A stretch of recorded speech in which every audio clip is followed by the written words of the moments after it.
복음의 능력. 오늘 하루도 이 복음의 능력이 우리 성도님들 삶 안에 충만하시기를 기도드리겠습니다. 아멘. 제가 좀 결혼을 늦게 했습니다. 늦게 했다는 게 자랑이 아니고 제가 드리고 싶은 말씀은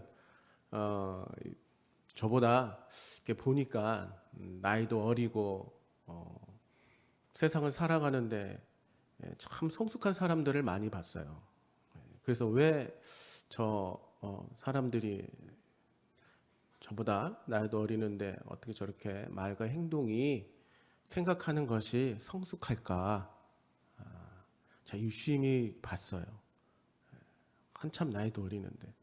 그랬더니 다른 건 차이가 없었고 그 사람의 성숙함이 어디서 왔냐면 제가 내린 결론은 무엇이었냐면 그 나이 어린 사람이 결혼을 했어요. 결혼을 했다는 것이더라고요. 결혼을 해서 가정을 이루고 아이를 키우다 보니 그 나이 어린 후배는 이미 어른이 돼 있어요. 생각하는 거나 삶을 바라보는 거나 그리고 그것을 대하는 삶의 태도가 어른이더란 말입니다.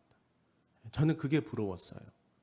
어떻게 하면 저렇게 얘기를 하고 저런 상황에서 어떻게 저렇게 말을 할까?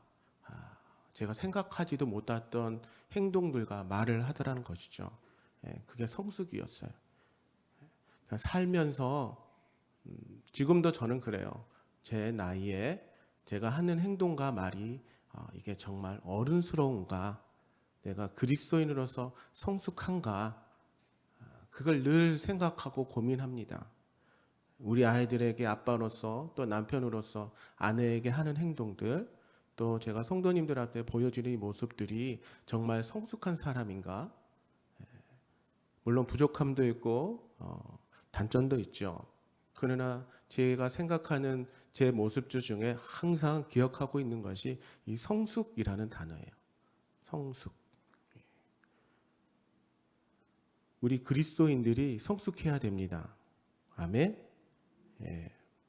그 성숙을 위해서 우리가 꼭 읽어야 하는 책이 있죠. 그 책이 무엇입니까? 오늘 시작하는 에베소서예요. 이 에베소서를 읽으셔야지 우리가 성숙해요. 물론 다 성숙하지만 이 에베소서는 그리스도인이 어떤 사람인가, 그러면 그리스도인들이 어떻게 살아가는가, 그것을 잘 말해주고 있는 책이에요. 우리가 하나님 말씀을 알아야 그리스도인으로 살아갈 때 성숙합니다. 그리스도인으로서 살아가는데 그리스도인답지 않으면 그건 정말 하나님 앞에 우리가 영광이 되지 못하고 세상 사람들이 이 그리스도인들을 볼 때 얼마나 지금 손가락질을 하고 이 코로나를 통해서 그리스도인들의 그 민낯이 드러났습니까? 우리가 그것은 하나님을 잘 모르기 때문이에요. 하나님이 어떤 분인지 모르기 때문에 우리가 이 세상에 살아갈 때 성숙하지 못한 모습으로 살아가고 있는 것이에요. 그래서 이 가을에 성숙함을 위해서 하나님을 더 깊이 알기 위해서 이 에베소서를 반드시 정독으로 깊이 읽어보시기 바랍니다. 그러면 우리가 어떻게 살아가야 되는지 그 답이 에베소서 안에 있습니다. 오늘 시작해서 내일 끝나니까 에베소서가 한번 정말 읽어보시기 바래요. 그래서 이 에베소서를 이 사도 바울이 썼죠. 어디서 썼냐? 로마 감옥에서 썼습니다. 옥중서신이라고 하지요. 에베소서 교인들을 위해서 그 사랑하는 마음으로 성숙함을 위해서 이 사도 바울이 감옥에서 쓸 정도인 이 에베소서를 꼭 깊이 읽어보시기 바랍니다. 3장 1절에도 이 사울 바도는 이방인들 때문에 갇힌 자라고 되어 있어요. 3장 1장 넘기는 소리가 들리네요. 우리 한번 읽어보실까요? 3장 1절 시작. 이러므로 그리스도 예수의 일로 너희 이방인을 위하여 갇힌 자 된 나 바울이 말하거니와, 본인 스스로가 이방인을 위한 갇힌 자, 이방인들에게 복음을 늘 전했다는 것입니다. 복음을 전하다가 이렇게 감옥에 갇혔지요. 그래서 이 사도 바울은 에베소 3년 동안 복음을 전했어요. 3년 동안 이 사역을 한 바울이 에베소 교인들을 얼마나 사랑했겠습니까? 그 사랑을 오늘 편지로 문안하고 있는 것이죠. 그래서 우리가 에베소서 시작할 때 잠깐 좀 정리하고 넘어가 보겠습니다. 1장, 3장은 이론입니다. 이론. 그리스도인들이 어떻게 살아야 될지 하나님에 대해서, 성령님에 대해서, 또 예수님에 대해서 쭉 이론적으로 말하고 있죠. 우리가 흔히 말하는 교리죠. 그래서 하나님께서 우리가 어떻게 복을 받았는가예요. 우리가 어떻게 복을 받았는가. 우리는 이미 다 복을 받은 자입니다. 예. 그리고 우리가 그리스도인으로 살아가는 우리는 누구인가? 그 정체성을 얘기해요. 1장부터 3장은. 그리고 이 4장, 6장은 이론을 알았으니 무엇을 해야 됩니까? 그대로 실천해야 돼요. 그대로 삶으로 우리가 살아내야 한다는 것입니다. 그리스도의 정체성으로 우리가 어떻게 사느냐, 그리스도인으로 우리가 어떻게 이 삶을 우리가 세상과 함께 살아가느냐, 그것을 말씀하고 있는 것이죠. 그래서 오늘 1장, 2장, 3장 이걸 더 간략히 말하면 오늘 본문 1장은 제목처럼 복음의 능력입니다. 복음의 능력이요. 2장은 복음의 결과. 그리고 3장은 무엇이겠습니까? 복음의 결과이니 그 결과로 인해서 복음의 일꾼, 복음의 일꾼으로서 어떻게 살아가야 되는지 그것을 말하고 있죠. 복음의 능력, 복음의 결과, 복음의 일꾼. 이게 1장, 2장, 3장이에요. 간단하지만 이 에베소서를 통해서 우리가 어떻게 살아가야 되는지 그것을 알 수 있는 것이죠. 1장부터 3장을 또 한 줄로 줄인다면, 우리는 모든 걸 짧은 걸 좋아하잖아요. 한 줄로 줄인다면 하늘에 속한 비밀, 진리를 알자예요. 하늘에 속한 비밀. 하나님께서 우리에게 어떤 진리 비밀을 알려주시려고 이렇게 말씀하시는가, 그것을 1장, 3장에서 말씀하고 있는 것이죠. 그래서 이 바울 사도는 에베소서 교인들이 하나님을 더 깊이 알기를 원했습니다. 그래서 이 편지를 써서 오늘 3장 6절, 3절 6절을 한번 읽어보시는데 3절 4절만 읽어보시겠습니다. 오늘 에베소서 3절 4절 시작. 찬송하리로다. 하나님 곧 우리 주 예수 그리스도의 아버지께서 그리스도 안에서 하늘에 속한 모든 신령한 복을 우리에게 주시되 곧 창세 전에 그리스도 안에서 우리를 택하사 우리로 사랑 안에서 그 앞에서 거룩하게 하고 흠이 없게 하시려고. 하늘에 속한 모든 신령한 복을 우리에게 이미 주셨습니다. 아멘. 우리 하늘에 속한 신령한 복을 우리는 이미 다 받았어요.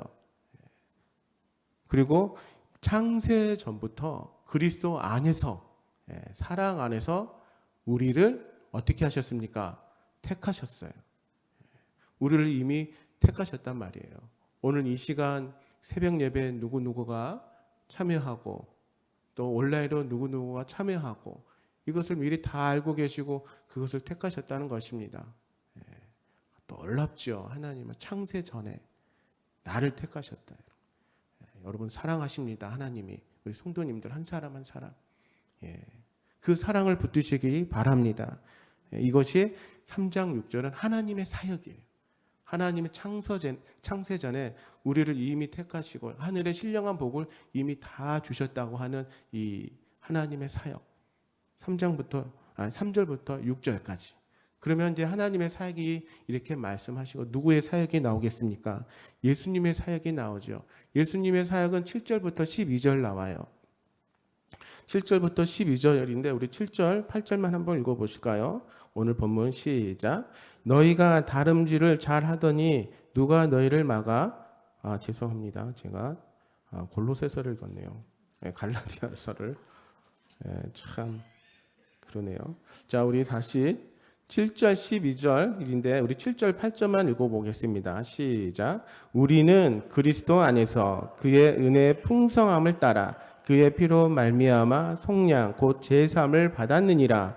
이는 그가 모든 지혜의 총명을 위해 우리에게 넘치게 하사 그리스도 안에서 그의 은혜의 풍성함에 따라 그의 피로 말미암아 우리가 속량되었다고 말씀하죠. 어제 속량 말씀드렸죠. 시장 바닥에서 흔히 쓰는 얼마예요? 이거 얼마예요? 제 얼마예요? 노예를 가리키면서 제 값을 그 값을 지불하는 속량. 예수님께서 그것을 우리에게 감당하신 게 예수님의 사역이에요. 이게 예수님의 사역이고 이제 성령님의 사역이 나왔습니다. 성령님은 13절, 14절이에요. 우리 13절, 14절 한번 읽어보실까요? 시작.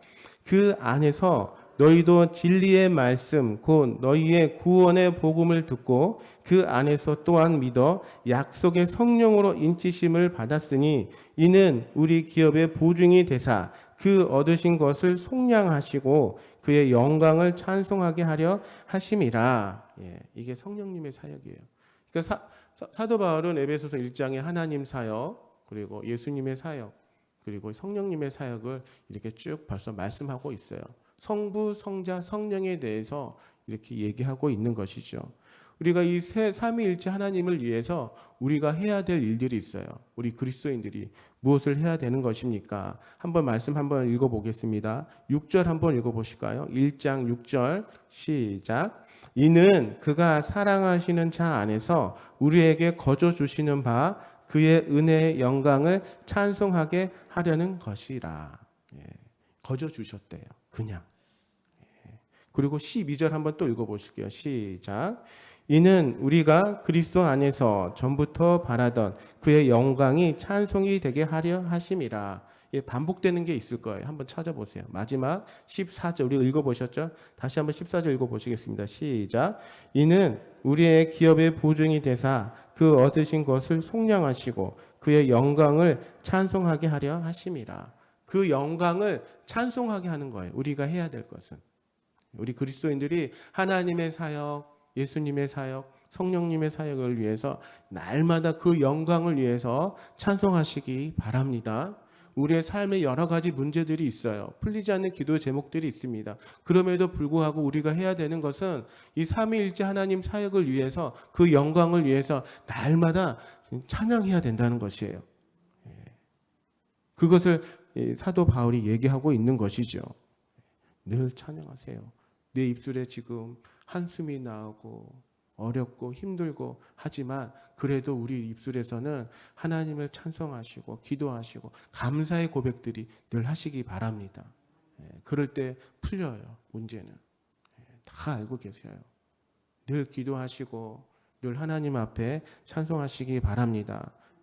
우리 5절 한번 읽어보겠습니다. 오늘 많이 읽죠? 5절 5절 한번 읽어보겠습니다. 시작. 그 기쁘신 뜻대로 우리를 예정하사 예수 그리스도로 말미암아 자기의 아들들이 되게 하셨으니 예정하사라는 말씀을 좀 드리고 싶어요. 아까 택하셨다고 하셨잖아요. 창세 전에. 하나님께서 예수님을 우리에게 주셨어요. 그래서 그걸 믿는 자들 아들들이 다 되게 하셨다는 것입니다. 그 아들들을 우리를 가족으로 삼으셨어요. 믿으십니까? 권속으로 삶으셨다는 것입니다. 우리는 예수 비전 교회의 한 권속이에요. 주님 안에서. 우리는 가족들이라는 것입니다. 교회 공동체.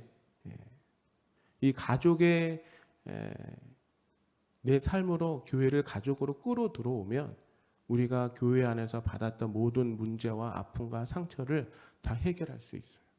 예수 그리스도. 그 안에서 우리는 한 가족, 한 공동체. 제가 이렇게 쭉 보니까 저희가 8남매입니다. 8남매 막내예요. 근데 팔남마에 이 바람 잘 날 없잖아요. 가지나무 나무에 바람 잘 날 없더라고요. 정말이에요. 그런데 가족이니까 어떤 큰 문제들이 벌어지고 발생해도 그게 다 감싸지더라고요. 이해가 되고 물론 이해가 안 되는 부분도 있어요. 그러나 가족이니까 같은 핏줄이니까 그게 용납이 되고 용서가 되고 그게 가족이더라고요. 우리 교회도 마찬가지예요. 예수 그리스도 하나의 공동체, 교회 공동체. 예수 그리스도께서 나오겠지만 후반부에 나오겠지만 우리 교회 공동체를 위해서 한 몸으로 만들어 주셨어요. 그래서 우리가 성도님을 바라볼 때에 어떤 분을 바라볼 때 어떤 시선으로 어떤 마음으로 그분들을 대해야 되냐? 가족입니다. 가족. 저는 제 안에 그런 마음을 항상 품고 있어요. 우리 큰형님, 우리 큰어머니, 내 사랑하는 조카들, 우리 누님들, 그 안에 제가 그렇게 교회 공동체를 바라보고 우리 성도님들을 대하고 있어요. 그걸 좀 느끼셨나 모르겠습니다. 어떤 분을 보면 우리 큰누님이랑 좀 비슷해. 성격이, 성향이.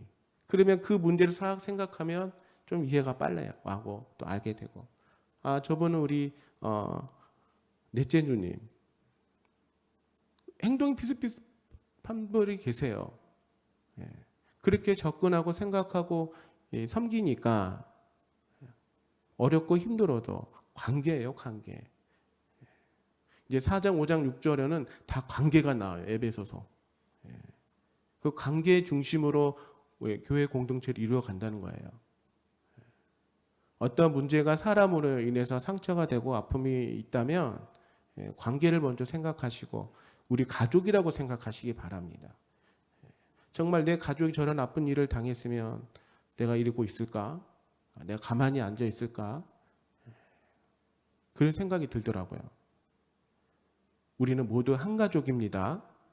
예수비전 교회 우리 성도님들은 하나님이 주신 하나님의 권속들이에요. 그리고 우리가 한 가족, 우리는 공동체. 그걸 마음으로 가져오셔서 이제 우리는 다 가족입니다. 그 가족을 대하듯 사랑하고 품어주시고 기도해 주시기 바랍니다. 그 늘 멀리했던 큰 누님이 결국 가족이니까 화해하고 또 큰님을 통해서 은혜를 받게 하시고 하나님은 그런 용서와 그런 내 마음속에 있는 미움을 하나님이 싫어하시더라고요. 그것을 어떻게 해서든지 해결하려고 하시더라고요. 내 안에는 항상 예수 그리스도의 사랑으로 충만하시기 바랍니다. 그래서 그 아들들을 되게 하시려고 우리를 미리 작정하셨어요. 이게 로마서 8장 29절에도 나와요. 미리 작정하셨다는 것은. 예수님의 예정은, 하나님의 예정은, 하나님은 택하심은 그 예정이 바로 누구누구 하는 게 아니라 사랑 안에 있었다는 것입니다. 사랑 안에. 하나님의 사랑으로 우리를 다 택하셨어요. 그래서 예수 그리스도를 이 땅에 보내주신 거예요. 그 사랑으로 확증하셨죠. 그 말씀이 4절에 나와요. 4절. 아까도 읽어보셨지만 4절 한번 읽어보실까요? 시작. 곧 창세전에 그리스도 안에서 우리를 택하사 우리로 사랑 안에서 그 앞에 거룩하고 흠이 없게 하시려고. 이 사도 바울이 쓴 성경을 잘 읽어보면요, 강조한 게 있어요. 사도 바울이 뭘 강조했냐면 안에서, 그리스도 안에서, 안에서라고 하는 것을 굉장히 중요시 여겼어요. 우리는 다 그리스도 안에서, 사랑 안에서, 그 안에서 모든 것을 다 해결하고 그것을 우리가 함께 이루어 가야 된다는 것입니다. 하나님 안에서, 예수 그리스도 안에서, 성령 안에서, 그것을 밖으로 벗어나면 안 돼요. 우리는 뭐든지 그 안으로 들어오셔야 돼요. 그 안에서 살아가야 된다는 것입니다. 사도 바울이 그것을 늘 강조했습니다. 사랑 안에서. 사랑 안에서 하나님께서 우리를 택하셨고 나를 택하셨어요. 그 사랑을 늘 기억하시기 바랍니다. 하나님은 이 사랑으로 우리를 택하실 때 그 마음이 어땠을까요? 그 마음이 어떠셨냐면 굉장히 기쁘셨습니다. 나를 택하시고 나를 사랑하셨을 때 하나님이 정말 기뻐하셨어요. 제가 결혼해서 첫 아이를 낳았을 때 정말 기뻤어요. 정말 기뻤어요. 그렇게 하나님이 우리를 다 택하셔서 기쁘심으로 우리를 예정하셨다는 것이에요. 그 말씀이 5절입니다. 5절 시작. 그 기쁘신 뜻대로 우리를 예정하사 예수 그리스도로 말미암아 자기의 아들들을 되게 하셨으니. 또 9절 말씀 읽어보실까요? 시작. 그 뜻의 비밀을 우리에게 알리신 것이요 그의 기뻐하심을 따라 그리스도 안에서 때가 된 경륜을 위하여 예정하신 것이니. 그리고 마지막 한 절 11절 한번 읽어보실까요? 시작. 모든 일을 그의 뜻의 결정대로 일하시는 이의 계획을 따라 우리가 예정을 입어 그 안에서 기업이 되었느니. 모든 것이 다 하나님의 뜻에 이루어져 있죠. 하나님이 기뻐하신다는 것입니다. 내 삶이 왜 이렇지? 왜 이렇게 문제가 발생하지? 나는 늘 힘들고 어렵지만 그래도 하나님은 나를 보고 기뻐하신다는 거예요. 나를 보고 기뻐하신다는 거예요. 그 기뻐하신 하나님, 그 아빠 아버지를 향해서 늘 감사하시고 기도하시기 바랍니다. 예. 그리고 우리가 예정의 목적이 있어요. 목적. 나를 목적을 하셔서 예정하셔서 기쁘게 하시고 14절 오늘 많이 읽습니다. 14절 아까도 읽으셨죠. 시작. 이는 우리 기업의 보증이 되사 그 얻으신 것을 속량하시고 그의 영광을 찬송하게 하려 하심이라. 우리는 하나님을 영화롭게 해야 된다는 것이에요. 하나님의 이름을 높이고 항상 존귀하게 하나님을 찬양하는 것입니다. 하나님의 영광을. 내가 살아갈 때 내 자랑, 나의 어떤 부와 어떤 권력으로 살아가는 것이 아니라 항상 하나님 앞에 영광된 삶을 사는 것이에요. 그게 우리의 목적이에요. 그리고 우리를 예정하신 하나님의 뜻입니다. 늘 하나님 앞에 감사하시고 영광과 찬송을 올려드리시기 바랍니다. 하나님이 이것을 약속하셨어요. 우리를 보증하셨어요. 그것이 성령님의 임재와 구원의 확신, 그것을 미리 보증하셨다고 얘기하신 것이죠.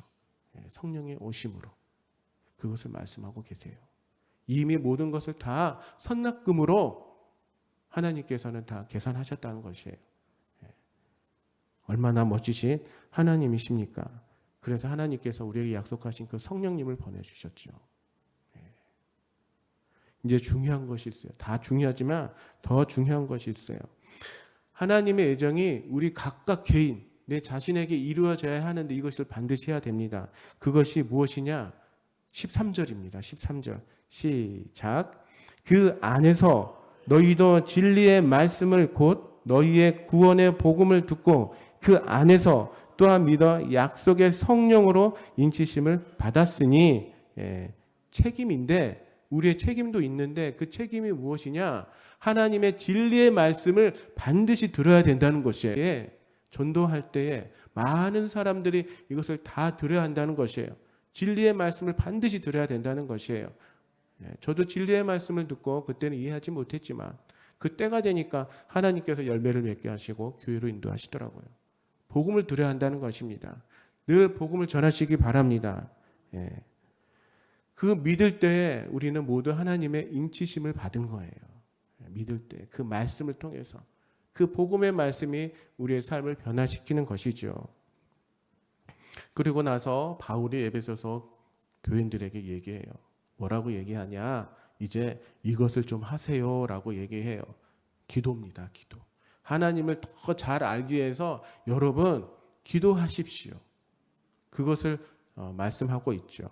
기도의 목적이 나와요. 18절, 19절 한번 읽어보실까요? 시작.